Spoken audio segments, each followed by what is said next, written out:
Spiral Dial. Sci-fi with a soundscape.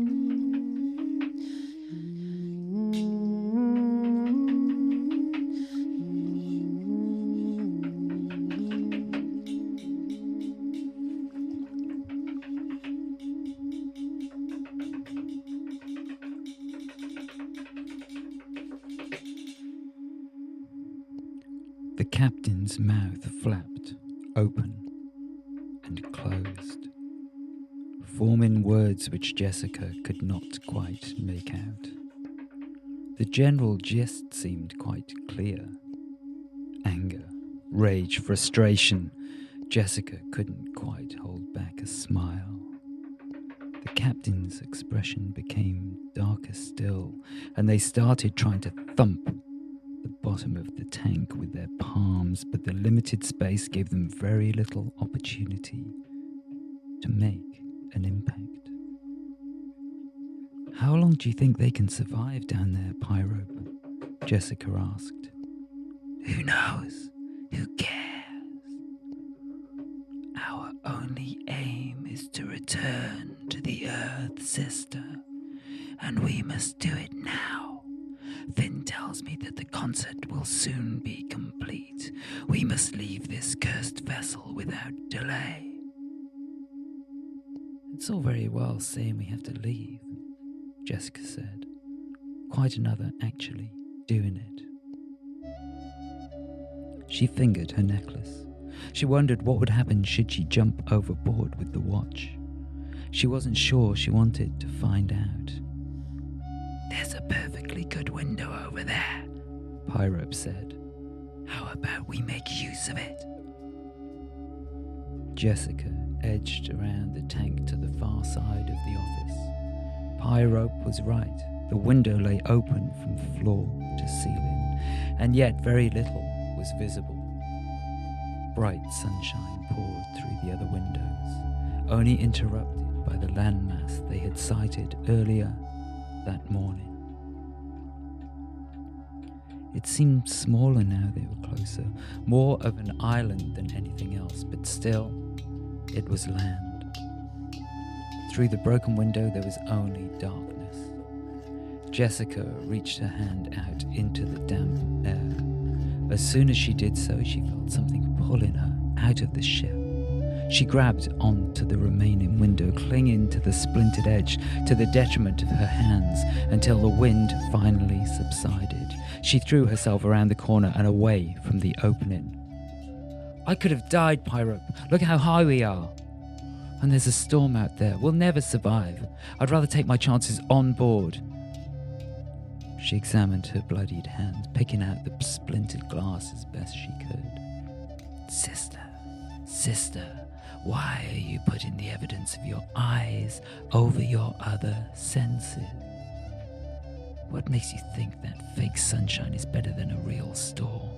Everything on this ship is an illusion, but I can tell you truthfully, the Earth is down there. It is down there, and the way to it is through that opening. Do you trust me? Jessica considered the question. Trust. She supposed Pyrope was trustworthy. At least as trustworthy as her own inner voice. Which was the problem.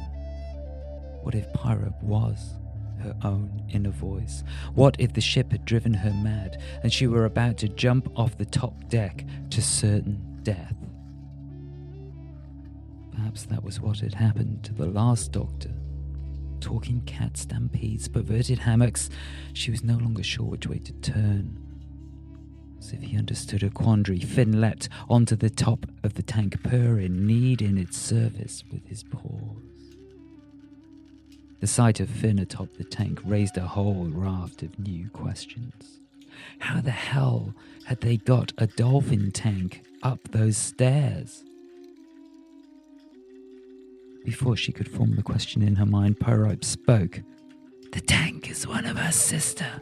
Feel it, sense it, become it. The tank will take us home." Jessica stared at the tank and shook her head. She supposed it was worth a try. She formed a bubble in her mind, reaching outward toward the tank.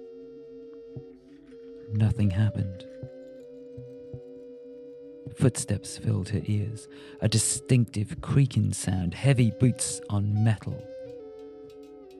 It could only mean one thing. Ant was coming. She rushed outside. "Morven, wake up. Wake up, I tell you." She shook him hard, pressing down on his collarbones to no avail. "We must leave him, sister. It is the only way." "I will not leave him behind." Jessica tried to lift him, but he was too heavy. "Why am I so weak, Pyrope? Everything's so much heavier since I've been back on board." "We must return to the Earth, sister. There we will regain our powers." "I won't leave him, Pyrope. We have to take him with us." Finn leapt down from the top of the tank and landed on Morven, who moaned.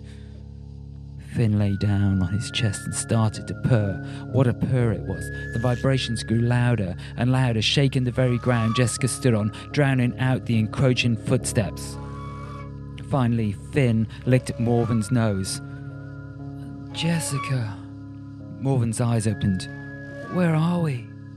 "There's no time. Quick, get up." She helped him to his feet and into the office. Where could they hide? Perhaps under the desk? No, they would be spotted in an instant. "We need to climb, sister," Pyrope said. Jessica looked up. Of course, the top of the tank. They could barely be visible up there. Grabbing the chair she had been tortured with so long ago, she helped Morven, then Finn, up to the top of the tank before leaping up herself. Lifting her finger to her lips, she pressed it there firmly, holding Morven's gaze. She nodded. He nodded to her. She hoped he understood. The footsteps came even closer until they stopped right outside the office. Jessica could see a pair of uniformed legs through the tank, wavy and indistinct like a watercolor painting. "Jessica," Ant said. His friendly Australian twang was back. No trace remained of the demented creature they had encountered below ground. "Jessica, are you all right?" He stepped into the room and began to circle the tank. "Jessica, Captain, are you there?" His footsteps made a complete circuit of the desk. The dolphins remained docile. Not a hint of a nod was seen. Even they could tell Ant was no good. Jessica wondered how she'd ever been taken in by him and found herself willing him to be sucked out of the window, but no gust of wind came. As soon as his footsteps stopped, another sound was heard, a soft sound, the sound of bare feet on carpet. The dark figure entered the room, following Ant around the tank. Jessica could see both of their outlines through the glass. The dark figure grew closer and closer, stalking its prey. Step by step, moving silently as the grave, it crept up behind Ant until the two shadows became one.